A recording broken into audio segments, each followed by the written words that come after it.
हिंदू धर्म में कामिका एकादशी के दिन का महिलाओं के लिए बहुत महत्व रखता है। ये दिन भगवान विष्णु को समर्पित है। इस दिन भगवान विष्णु की विधि विधान से पूजा करने पर विशेष कृपा प्राप्त होती है। भगवान विष्णु की पूजा अर्चना के लिए इस बार सावन माह की पहली एकादशी कामिका एकादशी 31 जुलाई दिन बुधवार को मनाई जा रही है। इस व्रत को करने से लोगों को सभी पापों से छुटकारा मिलता है और वैवाहिक जीवन में खुशियों का आगमन होता है।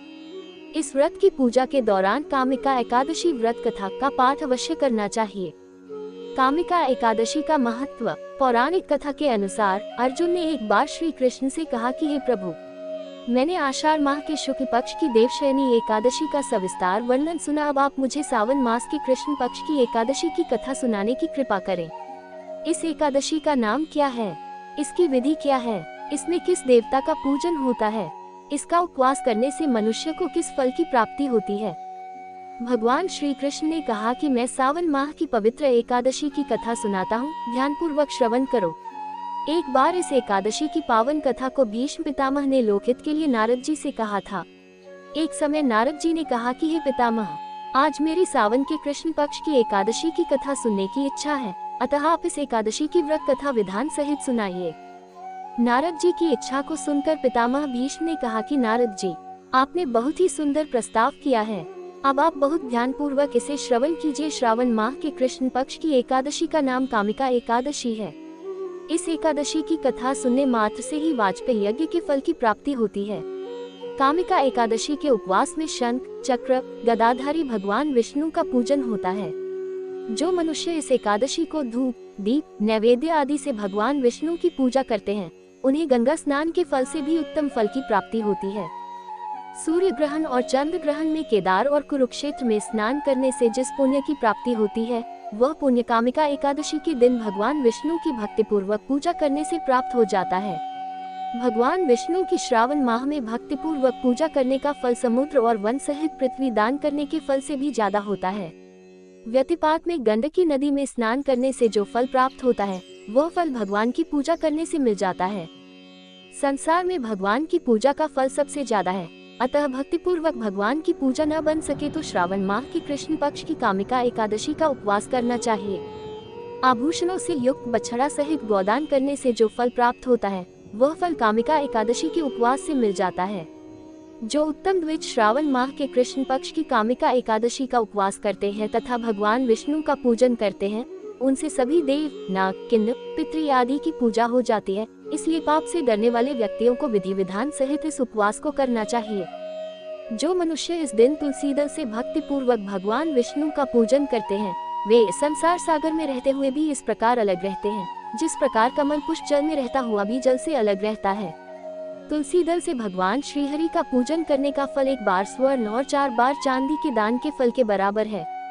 भगवान विष्णु रत्न, मोती, मणि आदि आभूषणों की अपेक्षा तुलसी दल से अधिक प्रसन्न होते हैं।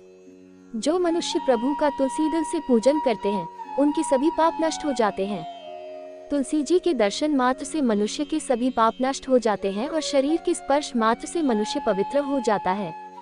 तुलसी जी को जल से स्नान कराने से मनुष्य की सभी यम यातनाएं नष्ट हो जाती हैं। जो मनुष्य तुलसी माता को भक्ति पूर्वक भगवान के श्री चरण कमलों में अर्पित करता है, उसे मुक्ति मिलती है। इस कामिका एकादशी की रात्रि को जो मनुष्य जागरण करते हैं और दीप दान करते हैं, उनके पुण्यों को लिखने में चित्रगुप्त भी असमर्थ हैं। एकादशी के दिन जो मनुष्य भगवान के सामने दीपक जलाते हैं, उनके पितर स्वर्गलोक में अमृत का पान करते हैं। कामिका एकादशी व्रत कथा। एक समय की बात है, एक गांव में एक बहुत शक्तिशाली क्षत्रिय निवास करता था। अपनी शक्ति और बल पर उसे क्षत्रिय को गर्व था, लेकिन उसके धार्मिक स्वभाव के बावजूद अहंकार उसके मन में घर कर चुका था। वह हर दिन भगवान विष्णु की पूजा करता और उनकी उपासना में लीन रहता था। एक दिन वह किसी महत्वपूर्ण कार्य के लिए यात्रा पर निकला। रास्ते में उसकी भेंट एक ब्राह्मण से हो गई। दोनों में किसी बात पर विवाद हो गया, जिसके बाद क्षत्रिय ने ब्राह्मण के साथ हाथापाई शुरू कर दी। ब्राह्मण अपनी दुर्बलता के कारण क्षत्रिय के आघात को सहन नहीं कर पाया और उसकी मृत्यु हो गई। ब्राह्मण की मृत्यु से क्षत्रिय हक्का बक्का रह गया। उसे अपनी गलती का एहसास हुआ और वह बहुत पछताया। उसकी यह स्थिति गांव में चर्चा का विषय बन गई। क्षत्रिय युवक ने गांव वालों से क्षमा याचना की और ब्राह्मण का अंतिम संस्कार खुद करने का वचन दिया। लेकिन पंडितों ने अंतिम क्रिया में शामिल होने से इनकार कर दिया। तब उसने ज्ञानी पंडितों से अपने पाप को जानना चाहा, तो पंडितों ने उसे बताया कि उसे ब्रह्म हत्या दोष लग चुका है, इसलिए हम अंतिम क्रिया के ब्राह्मण भोज में आपके घर भोजन नहीं कर सकते हैं। ये सुनकर क्षत्रिय ने ब्रह्म हत्या दोष के प्रायश्चित का उपाय पूछा। पंडितों ने कहा कि जब तक वह सावन मास के कृष्ण पक्ष की एकादशी तिथि को विधि पूर्वक भगवान विष्णु की पूजा नहीं करता और ब्राह्मणों को भोजन नहीं कराता और दान दक्षिणा नहीं देता, तब तक वह ब्रह्म हत्या दोष से मुक्त नहीं हो सकता है। क्षत्रिय ने ब्राह्मण के अंतिम संस्कार के बाद पंडितों की सलाह मानते हुए कामिका एकादशी के दिन पूरी श्रद्धा और विधि के अनुसार भगवान विष्णु की पूजा की। फिर उसने ब्राह्मणों को भोजन कराया और दान दक्षिणा भी दी। इस तरह भगवान विष्णु की कृपा से उसे क्षत्रिय ब्रह्म हत्या दोष से मुक्ति मिली।